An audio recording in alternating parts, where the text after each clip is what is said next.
आपका पहला प्रश्न है, हाल ही में जारी नवीनतम बाघ जनगणना के आंकड़ों के अनुसार 2022 में भारत में बाघों की संख्या कितनी पहुंच गई है? तो बता दें कि इस प्रश्न का उत्तर है 3167। अभी हाल ही में भारत सरकार द्वारा एक बाघों की जनगणना से संबंधित एक आंकड़े प्रस्तुत किए गए हैं। ये आंकड़े प्रोजेक्ट टाइगर के 50 वर्ष पूरे होने के उपलक्ष्य में प्रस्तुत किए गए हैं। प्रोजेक्ट टाइगर की शुरुआत केंद्रीय पर्यावरण, वन और जलवायु परिवर्तन मंत्रालय द्वारा वर्ष 1973 में की गई थी। प्रोजेक्ट टाइगर की शुरुआत 1973 में की गई थी, पर्यावरण, वन और जलवायु परिवर्तन मंत्रालय द्वारा 1973 में। इस कार्यक्रम के तहत बाघों की आबादी वाले राज्यों को बाघों के संरक्षण के लिए केंद्रीय सहायता भी प्रदान की जाती है। प्रोजेक्ट टाइगर के तहत कवर किए गए शुरुआती जो रिजर्व थे उसमें जिम कॉर्बेट था, मानस वन्यजीव अभयारण्य था, रणथंभौर था, सिमलीपाल था। ये सभी शुरुआती रिजर्व हैं जो प्रोजेक्ट टाइगर के तहत कवर किए गए थे। 1973 में प्रोजेक्ट टाइगर के शुभारंभ के समय देश में केवल 9 रिजर्व थे। कहने का मतलब कि जब 1973 में प्रोजेक्ट टाइगर की शुरुआत की गई थी उस समय मात्र 9 रिजर्व ही थे, जो 9 टाइगर रिजर्व थे। वर्तमान में कुल टाइगर रिजर्व की संख्या टोटल टाइगर रिजर्व की संख्या 54 मतलब 54 हो चुकी है। तो इस प्रकार नवीनतम आंकड़ों के अनुसार भारत में कुल 3167 बाघ हो गए हैं, जो 2018 की गणना की तुलना में 200 बाघों बढ़े हुए हैं। 2018 में यह 2967 था। बात करते हैं कि भारत में किस राज्य में सबसे ज़्यादा बाघ है, तो सबसे ज़्यादा बाघ भारत के मध्य प्रदेश राज्य में है। यहाँ पे टोटल 526 बाघ हैं। जबकि कर्नाटका की बात करें तो कर्नाटका में 524 बाघ हैं। उसके बाद तीसरा नंबर आता है उत्तराखंड का, जहाँ पे 442 बाघ हैं। तो इस प्रकार इस प्रश्न का उत्तर हो गया आपका 3167। इसके अलावा एक खबर ये भी है कि प्रोजेक्ट टाइगर जो है प्रोजेक्ट टाइगर के 50 वर्ष पूरे होने के उपलक्ष्य में प्रधानमंत्री द्वारा इंटरनेशनल बिग कैट अलायंस का शुभारंभ किया गया है। इस गठबंधन का क्या उद्देश्य है, तो इस गठबंधन का उद्देश्य बाघ और शेर सहित दुनिया भर में 7 प्रमुख बिल्लियों की रक्षा और संरक्षण करना है।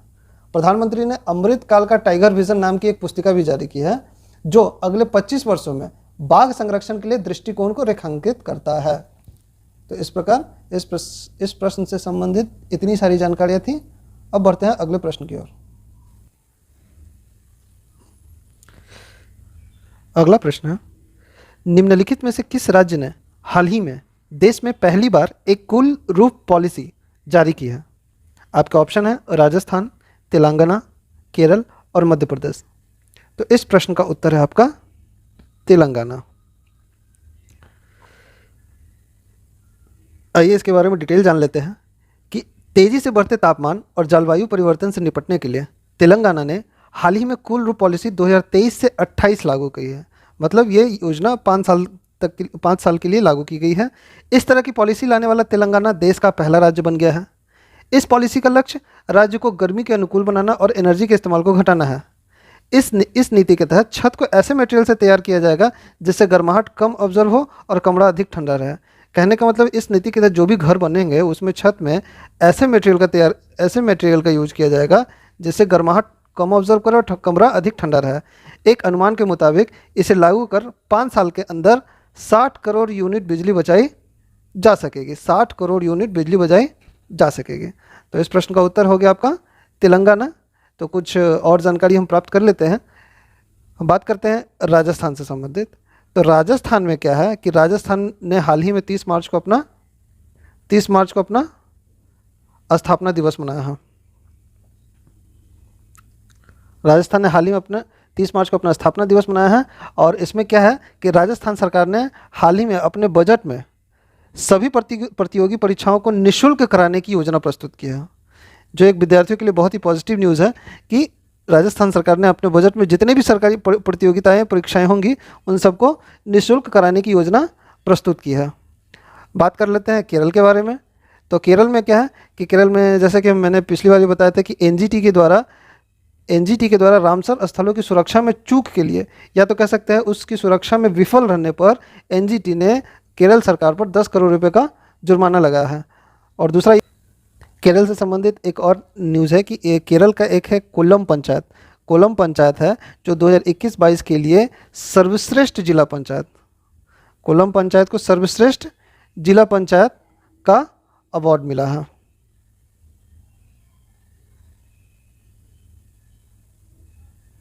कोल्लम पंचायत को सर्वश्रेष्ठ जिला पंचायत का अवार्ड मिला है। अब बात कर लेते हैं मध्य प्रदेश के बारे में। तो मध्य प्रदेश के बारे में भी 2-3 खबर है जो काफ़ी ज़्यादा इंपॉर्टेंट है। जैसे कि मध्य प्रदेश में जो मऊगंज है, मऊगंज इस राज्य का 53वां जिला बन गया है। मऊगंज मध्य प्रदेश का 53वां जिला बन गया है। हाल ही में 5 मार्च को परमाणु खनिज अन्वेषण एवं अनुसंधान निदेशालय ने मध्य प्रदेश में लिथियम के भंडार की पुष्टि की है। उसके बाद 7वां अंतर्राष्ट्रीय धर्म सम्मेलन आयोजित किया गया है। हाल ही में मध्य प्रदेश में ही अंतर्राष्ट्रीय धर्म सम्मेलन आयोजित किया गया है। और मध्य प्रदेश की एक योजना है जो काफ़ी ज़्यादा फेमस हो रही है, उसका नाम है लाडली बहना योजना। लाडली बहना योजना। तो इस प्रश्न से संबंधित इतनी सारी जानकारियाँ थी। तो अब बढ़ते हैं अगले प्रश्न की तरफ। अगला प्रश्न है, देश में 2022-23 के दौरान सबसे अधिक संख्या में उत्पादों के लिए जीआई टैग पाने वाला राज्य कौन सा है? कहने का मतलब है कि सबसे ज़्यादा जीआई टैग 2022-23 के दौरान किस राज्य को मिला है? तो इस प्रश्न का उत्तर है केरल। आइए जानते हैं जीआई टैग के बारे में। जीआई रजिस्ट्री के ताज़ा आंकड़ों के अनुसार 2022-2023 के दौरान सबसे ज़्यादा जीआई टैग केरल को मिला है। इसके 6 उत्पादों को इस साल जीआई टैग मिला है। ठीक है, जानते हैं जीआई टैग के बारे में।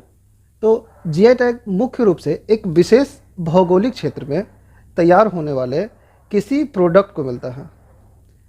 किसी विशेष भौगोलिक क्षेत्र में तैयार होने वाले कृषि हो या प्राकृतिक या विनिर्मित उत्पाद हो, इन सभी चीज़ों को दिया जाता है जो पर्टिकुलरली उस एरिया के लिए एक आइडेंटिटी का काम करता है कि ये सामान सिर्फ इसी राज्य में इसी जगह पर मिल सकता है। कई बार ऐसा भी होता है कि एक से अधिक राज्यों में बराबर रूप से पाई जाने वाली फसल हो या किसी प्राकृतिक वस्तु को उन सभी राज्यों को मिला जुला जीआई टैग मिलता है। ऐसा ही केस बासमती चावल के साथ हुआ था कि बासमती चावल पर पंजाब हो, हरियाणा, दिल्ली, हिमाचल प्रदेश, उत्तराखंड या उत्तर प्रदेश का पश्चिमी हिस्सा और जम्मू कश्मीर के कुछ हिस्सों का अधिकार है। तो इस प्रकार ऐसा होता है कि किसी पर्टिकुलर प्रोडक्ट को पर्टिकुलर स्टेट के लिए जीआई टैग मिलता है, और नहीं तो किसी पर्टिकुलर प्रोडक्ट पर 2 से 4 या 4 से अधिक इलाके का भी उसमें अधिकार होता है। जीआई टैग जो है, जीआई टैग भौगोलिक संकेतक पंजीकरण और संरक्षण एक्ट 1999 के तहत दिए जाते हैं। ठीक है, अप्रैल 2022 से लेकर मार्च 2023 तक जीआई टैग के लिए 12 प्रोडक्ट का सिलेक्शन किया गया है। 12 प्रोडक्ट का सिलेक्शन किया गया, जिसमें से 2 विदेशी प्रोडक्ट हैं। एक है ब्रांडी डी जेसेज जो स्पेन का है, और दूसरा है प्रोवोलन वाला पड़ाना जो इटली का है। तो इस साल देखें कि 12 प्रोडक्ट जो का सिलेक्शन हुआ है जीआई टैग के लिए, उसके अलावे नहीं, इस 12 प्रोडक्ट में 2 फॉरेन कंट्री से है, एक स्पेन से, एक इटली से है। ठीक है, तो इस प्रकार जीआई टैग का ये लेटेस्ट डेटा है। उसमें अब थोड़ा इन लोगों के बारे में भी जान ले कि जैसे कि महाराष्ट्र में भी बहुत सारी चीज़ों का जीआई टैग मिला है। उसमें से सबसे लेटेस्ट है अलीबाग सफ़ेद प्याज। इसके लिए महाराष्ट्र को जीआई टैग मिला है। उसके बाद हम एक जान लें तेलंगाना, वो भी फेमस है। तेलंगाना को मिला है तंदूर रेड ग्राम के लिए, रेड ग्राम के लिए मिला है, जो एक मटर की एक प्रजाति है। उसके बाद बिहार में भी हाल ही में मिला है मिथिला मखाना को जीआई टैग मिला है बिहार में। तो इस प्रकार से ये कुछ इंपॉर्टेंट जीआई टैग है। तो हमने जो प्रश्न अभी पढ़ा उसका सटीक अभिष्ट उत्तर होगा केरल। इसको इस वर्ष 6 जीआई टैग मिला है। अब बढ़ते हैं अगले प्रश्न की तरफ। प्रश्न है, हाल ही में किन दो राज्यों ने अपने बीच अंतर्राज्य सीमा विवाद के निपटारे के लिए एक समझौते पर हस्ताक्षर किए हैं? तो अभी हाल ही में एक खबर आई थी कि अ, भारत के केंद्रीय गृह मंत्री अमित शाह की उपस्थिति में असम और अरुणाचल प्रदेश ने अपने जो उनके उनके इन दो राज्यों के बीच जो सीमा विवाद चल रहा था उसका निपटारा उन्होंने कर लिया है। ठीक है, तो इस प्रश्न का उत्तर है असम और अरुणाचल प्रदेश। चलिए हम जानते हैं कि इन दो राज्यों के बीच सीमा विवाद क्या है। तो असम जो है अरुणाचल प्रदेश के साथ 804.10 किलोमीटर की अंतर्राज्यीय सीमा साझा करता है। 1987 में बनाए गए अरुणाचल प्रदेश का ये दावा है कि इसके निवासियों की कुछ भूमि असम को दे दी गई है। अरुणाचल प्रदेश ने समय समय पर यह चिंता जताई है कि मैदानी इलाकों के कई वन क्षेत्र जो पारंपरिक रूप से पहाड़ी आदिवासी समुदायों के थे, असम में एक तरफा स्थानांतरित कर दिए गए। एक त्रिपक्षीय समिति ने सिफारिश की थी कि कुछ क्षेत्रों को असम से अरुणाचल में स्थानांतरित कर दिया जाए। असम ने इसका विरोध किया और मामला सुप्रीम कोर्ट में अभी तक पेंडिंग है। तो ये एक्चुअली असम और अरुणाचल प्रदेश के सीमा विवाद के कारणों में से एक है। अब बात करते हैं कि इन दो अंतर्राज्यीय सीमा विवाद के निपटारे की खबर जो आई है ये किस तथ्य पर आधारित है। तो इस समझौते पर असम के मुख्यमंत्री हिमंत बिश्व शर्मा और अरुणाचल प्रदेश के मुख्यमंत्री पेमा खांडू ने नई दिल्ली में गृह मंत्री अमित शाह की उपस्थिति में इस समझौते पर हस्ताक्षर किए। दो राज्यों के बीच इस समझौते से सीमा से सटे 123 गांव का विवाद समाप्त हो जाएगा। यह समझौता ऐतिहासिक परिप्रेक्ष्य, जनसांख्यिकीय प्रोफाइल, प्रशासनिक सुविधा, सीमा से निकटता और निवासियों की आकांक्षाओं को ध्यान में रखते हुए किया गया है। ये दोनों राज्य सरकारें इस बात पर सहमत हो गए हैं कि इन विवादित गांवों के संबंध में यह समझौता अंतिम होगा और भविष्य में कोई भी राज्य किसी भी क्षेत्र या गांव से संबंधित कोई नया दावा नहीं करेगा। तो ये असम और अरुणाचल प्रदेश के लिए बहुत ही पॉजिटिव न्यूज़ है कि आज के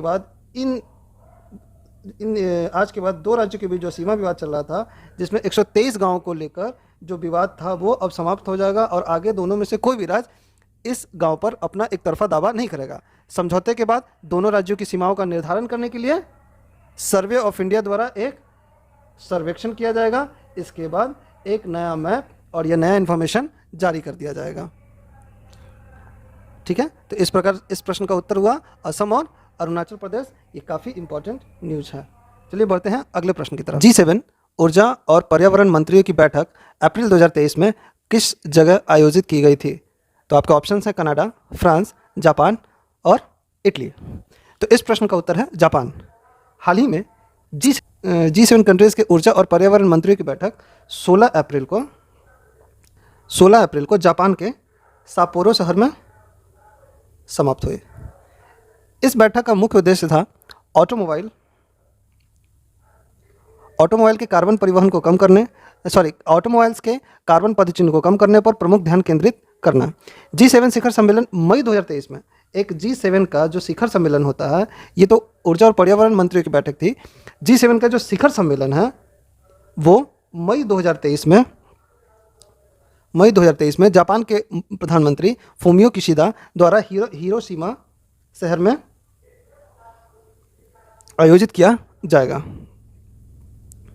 बता दें कि हाल ही में जापान के प्रधानमंत्री के ऊपर एक रैली के दौरान हमला भी हुआ था।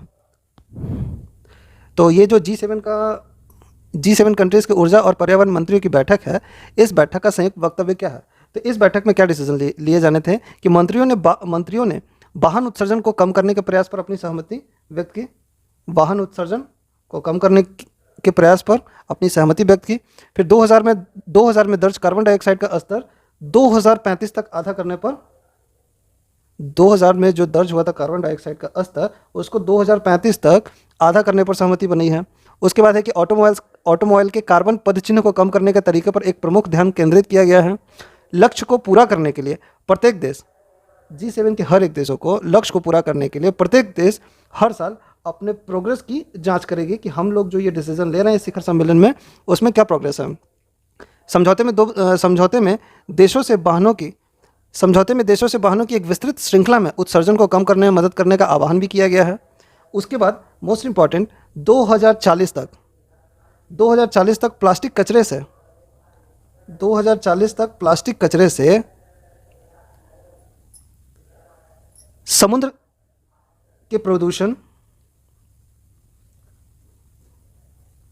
के प्रदूषण को रोकने का एक नया लक्ष्य भी निर्धारित किया गया है। तो ये G7 के जो ऊर्जा और पर्यावरण मंत्रियों की बैठक थी उसके कुछ संयुक्त वक्तव्य थे। तो अब थोड़ा जान लेते हैं G7 के बारे में। G7 क्या है? तो